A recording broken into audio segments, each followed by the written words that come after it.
Hai teman-teman, kali ini kita akan membahas materi tentang teks cerita sejarah. Teks cerita sejarah adalah teks yang menjelaskan dan menceritakan tentang fakta dan kejadian masa lalu yang menjadi latar belakang terjadinya suatu kejadian yang memiliki nilai sejarah. Kemudian teks cerita sejarah tersebut memiliki struktur. Yang pertama adalah orientasi. Orientasi merupakan bagian pengenalan atau pembuka dari teks cerita sejarah.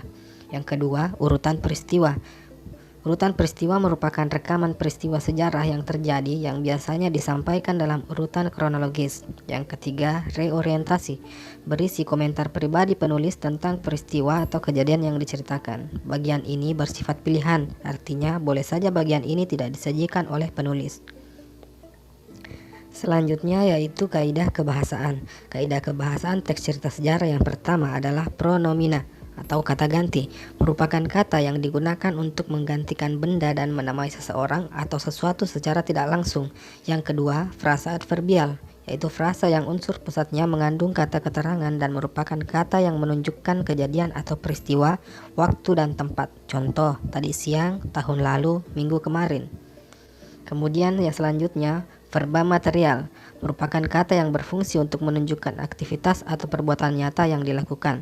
Kata kerja verba material menunjukkan perbuatan fisik, misalnya menulis dan menyapu. Keempat, konjungsi temporal atau kata sambung waktu, berguna untuk menata urutan atau peristiwa yang diceritakan. Contohnya, selanjutnya, sesudahnya, setelahnya, lalu, kemudian, dan sebelumnya. Itulah materi tentang teks cerita sejarah. Semoga dapat dimengerti ya teman-teman. Assalamualaikum warahmatullahi wabarakatuh.